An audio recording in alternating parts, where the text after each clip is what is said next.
Hello everyone, my name is Ethan and welcome to Casual Eats, a channel dedicated to quick weeknight meals and building confidence in the kitchen together. Today we're actually going to be trying something a little bit new. The YouTube channel Pro Home Cooks put out a video of 15-minute weeknight meals, so I figured I'd pick one of his recipes and see what I think. So today we'll be making Pro Home Cooks fresh tomato marinara pasta. A link to his video as well as a link to the recipe are down in the description below. Now on to the ingredients. For this meal you'll need the following: cherry tomatoes, olive oil, Parmesan cheese, garlic, yellow onion, salt and pepper, dry pasta, and parsley. Now let's get started. First, we'll want to start a large skillet over medium heat. We'll also want to start a large pot of water over high heat and season liberally with salt. While we wait for our pan to heat up and our pot of water to start boiling, we can start prepping our ingredients. First, we'll start off with our onion here, so go ahead and cut it in half, and then if you're anything like me, fumble around with the paper on the onion for far too long before you realize this one's actually pretty easy to peel, and you can just kind of get under that first layer and pull it all off in one fell swoop. But once you've depapered your onions, just go ahead and dice them up into nice bite-sized pieces. Once you're done with your onions here, go ahead and just set them aside and hold on to them for later. With the onions done, we can move on to our garlic.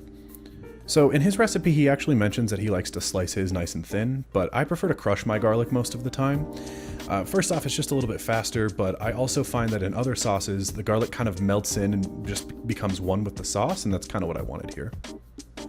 Now on to the parsley. So we're gonna go ahead and chop this up nice and fine. I like to kind of bunch it all up at first, get a rough chop, and then just go through and kind of rock the knife through the parsley until it's about as fine as I want it. And for our final bit of prep, all we have to do is grate up our Parmesan cheese and we're ready to cook.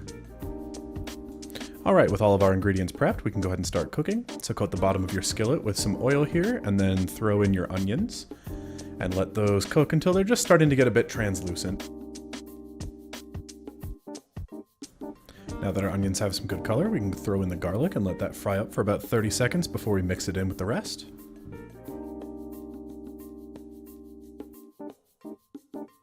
And now I think it's about time we add our pasta to our boiling water, and this is where I make a massive mistake.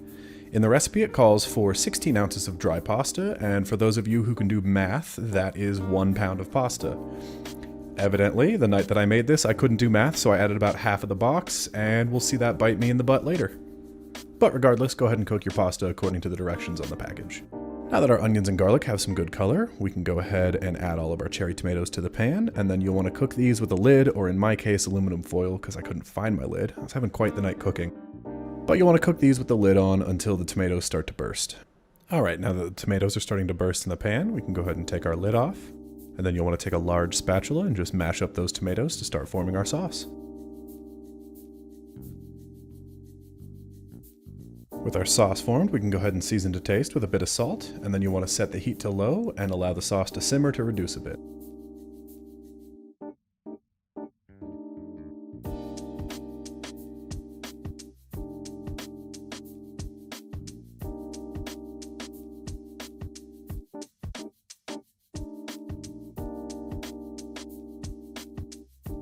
And now that our pasta is cooked and our sauce has simmered for a little while, we can go ahead and save about half a cup of pasta water and then drain our pasta, and add our hot pasta directly to the pan. You'll also want to add in about a quarter cup of your pasta water, and then mix everything to combine and allow the sauce to start sticking to the pasta. Now, as I was stirring this, I kind of started to realize my mistake more and more. I kept thinking, man, this seems like way too much sauce for this amount of pasta. And eventually I went back, and I looked at the recipe and realized, ah crap, I only made half the amount of pasta that I need. So eventually I just decided to take this off of the heat and make more pasta. So I started another pot of boiling water, went down, apologized to my wife and told her that dinner was going to take another 12 minutes while I made more pasta, and then threw the pasta into the pot and let it cook according to the package directions. Now, a couple minutes before my second batch of pasta was done, I threw the pan back on the heat, set it back on low, and let it warm up a little bit. And then I reserved a little bit of extra pasta water as I figured this would need to kind of thin out a little bit. And then I drained my pasta and threw it all into the pan and added a bit more pasta water as well. And then allowed this to simmer and thicken up. And this is the thing about cooking. You can make a mistake, but honestly, there's not a lot of things that you can't come back from. I mean, of course, unless you dump like an entire bottle of salt accidentally into your dish, that's gonna be pretty hard to fix. So with my mistake rectified here, I'm just going to go ahead and let this simmer down a little bit and let our pasta get coated. Add a little bit more pasta water as needed, but for the most part we just want all of our pasta to be coated with our sauce. Now that our pasta is nicely coated, we can go ahead and add our Parmesan cheese as well as our parsley, and then we'll just want to stir this to combine and allow the cheese to kind of get incorporated into the sauce.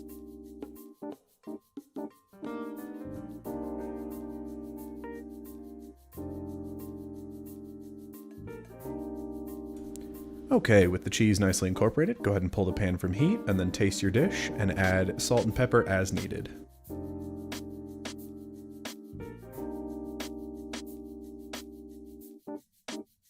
Now that it's seasoned the way we want it, we can go ahead and just separate it off into a couple of bowls here, as well as leave the leftovers for lunch tomorrow, and we're done. Now there's only one thing left to do. I did grate a little bit of extra cheese, so I'll go ahead and sprinkle some on top here, and we're ready to eat. This meal makes enough for 4 people, or of course it'll make enough for 2 people for dinner, and also leftovers for lunch. But I've got to say, this meal is really quick. Even though I had to go back and make more pasta, it really only took me about 30 minutes from start to finish, and that also includes filming time. And this meal tastes great too, though I would add a little bit of lemon juice to the sauce next time, just to cut down on the sweetness of the cherry tomatoes. But beyond that, we really enjoyed it. Go ahead and give this meal a shot for yourself and let me know what you think in the comments section below. And while you're there, please leave a like on the video and subscribe if you haven't done so already. But until the next weeknight meal, I'm Ethan with Casual Eats. Keep on cooking.